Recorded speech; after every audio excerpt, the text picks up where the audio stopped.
예, 사랑하는 동료의 성도 여러분, 이렇게 말씀을 여러분들과 만나게 된 것에 기쁜 감사를 드립니다. 말씀을 통해서 여러분들 안에 온전한 하나님의 은혜가 경험되어질 수 있게 되기를 바라겠습니다.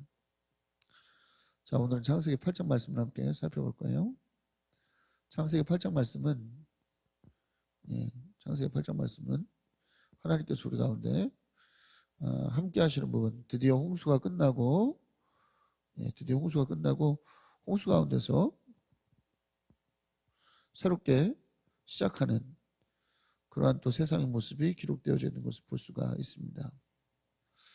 이것을 통해서 우리는 하나님께서 우리 가운데 주시는 은혜의 또 일들을 또한 확인할 수 있죠. 어떠한 의미를 우리 가운데 주느냐 한번 살펴보겠습니다. 첫 번째 단락입니다. 1에서 5절 물이 빠지다입니다. 물이 빠지다.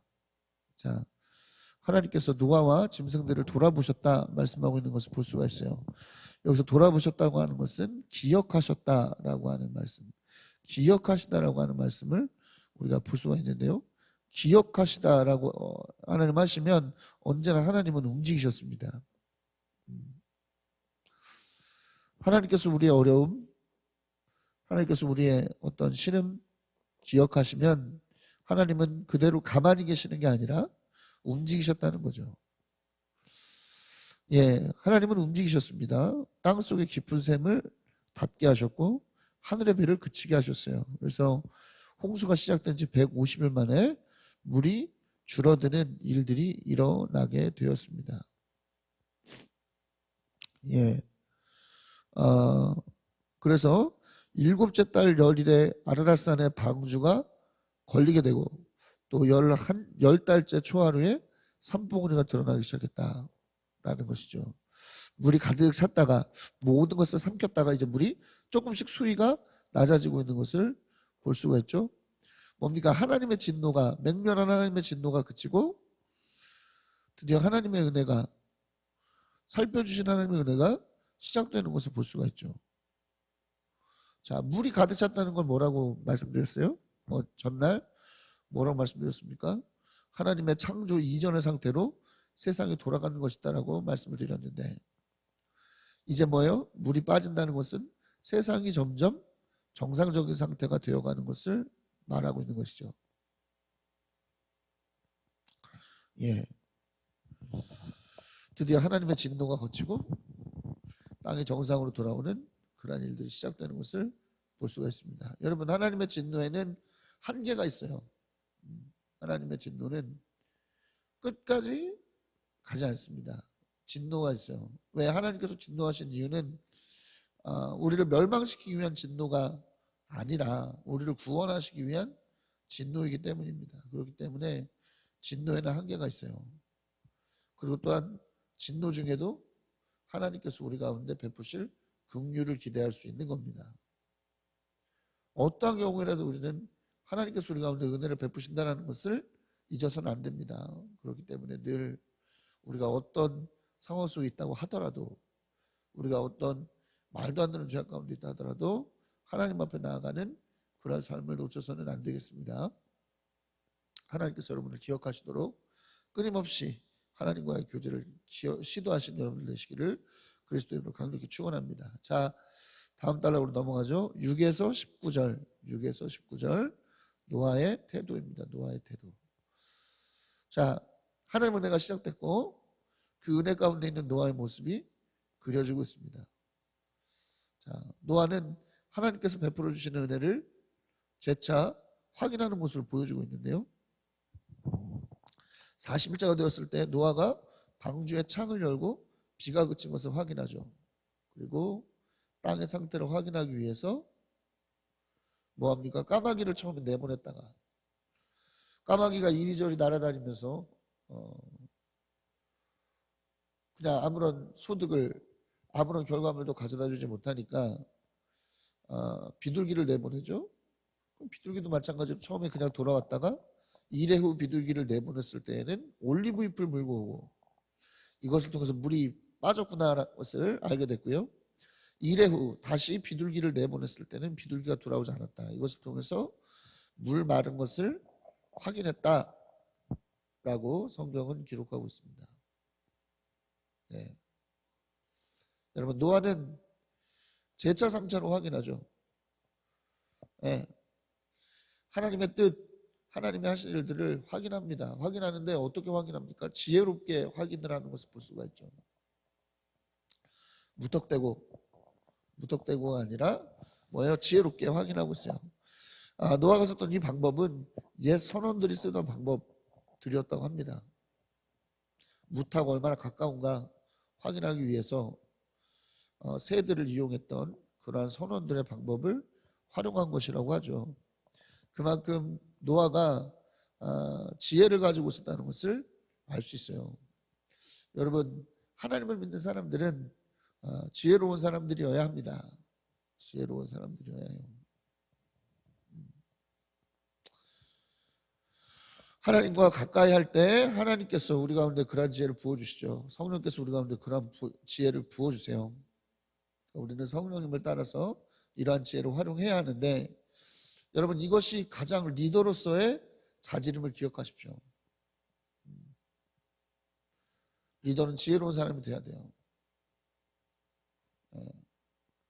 하나님께서 정말 어떻게 지금 이 일들이 이끌어가고 계신가 확인하고 또 확인하는 것이 바로 지혜로운 사람의 행동이라는 것을 여러분 기억하십시오. 자, 드디어 601세 첫째 달 초하룻날 방주 뚜껑을 열고 노아가 물 마른 것을 확인합니다. 완전히 말랐어요. 완전히 말랐습니다. 자, 그럼 여러분 재밌는 모습이 나오죠.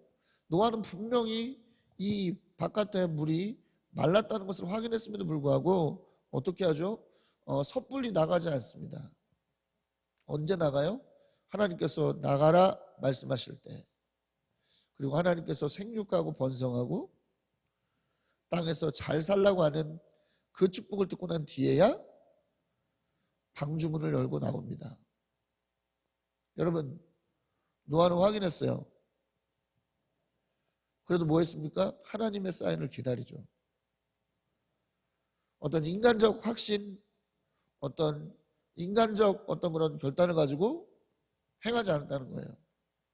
하나님의 인도하심을 기다렸습니다.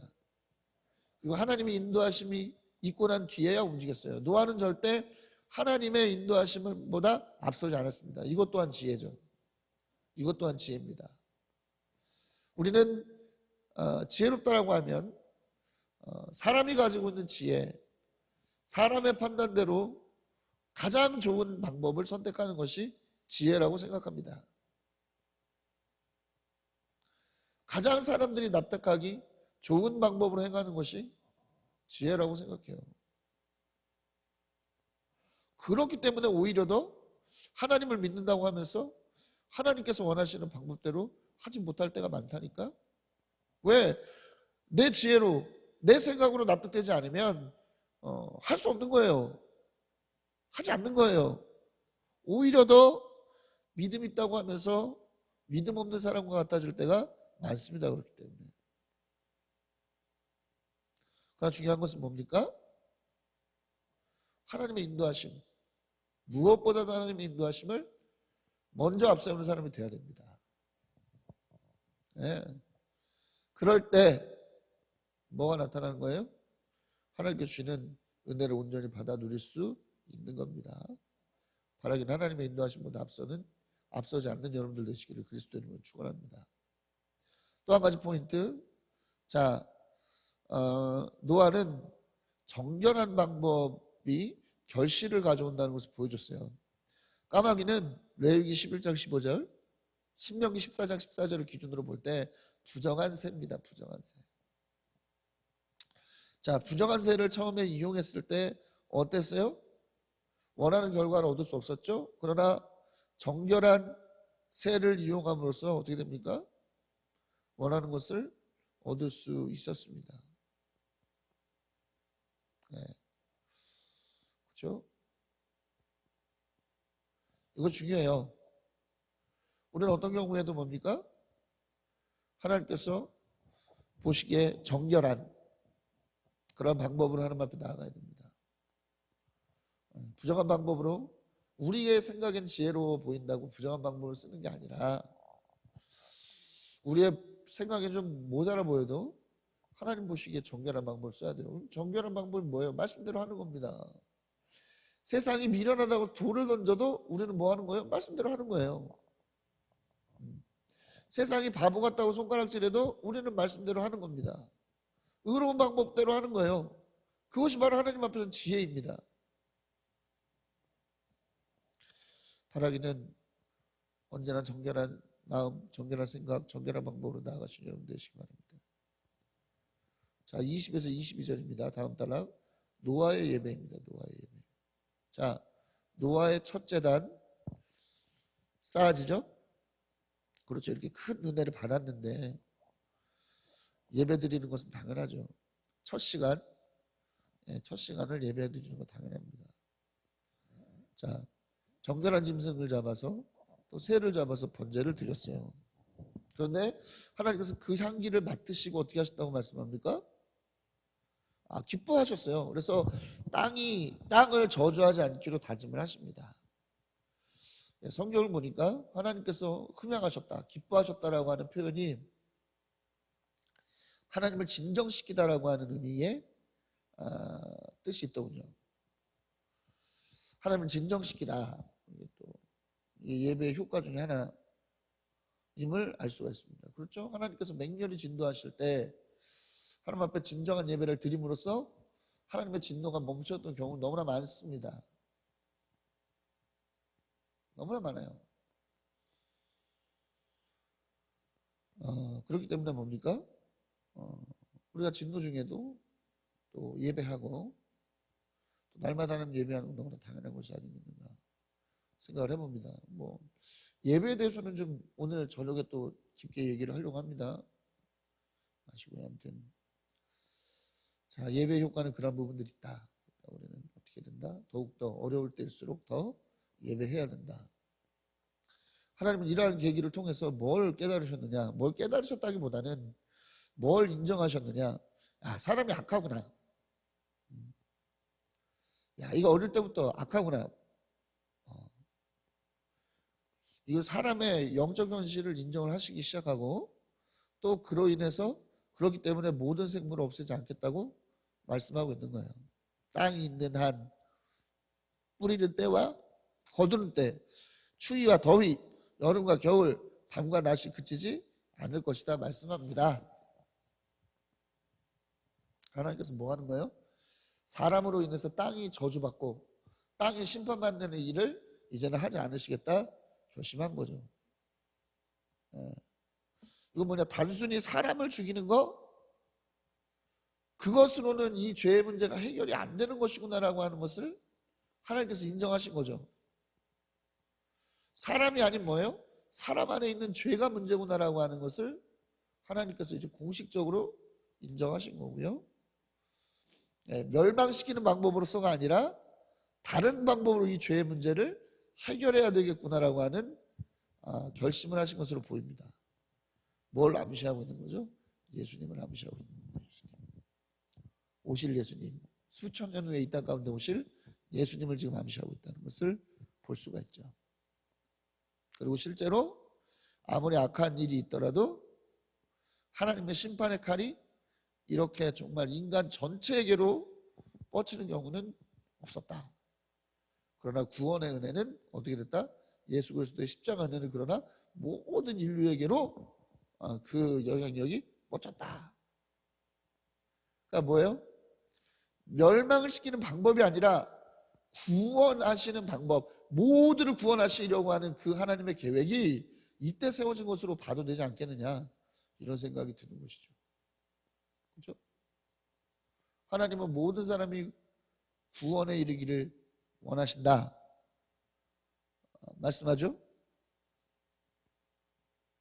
이때 좀 계획이 서신 것이 아닌가 합니다. 예수 그리스도를 통한 모두를 위한 구원.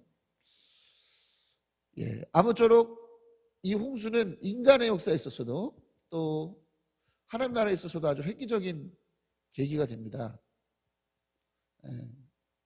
얼마나 이 죄라고 하는 것이 하나님 앞에서 참 인간을 어렵게 만드는 것인가 하는 것을 홍수를 통해서 확인하게 됐고요. 우리는 그래서 어떠한 경우에라도 하나님 앞에 의로운 삶을 살아야 된다는 것을 또 경험하게 됐고, 또 하나님께서는 뭐예요? 하나님 나라의 방법, 하나님 나라의 전략을 모두를 구원하시는 예수님을 통한 방법으로의 전환이 일어나는 획기적인 계기였다 평가할 수 있겠습니다. 사랑하는 여러분,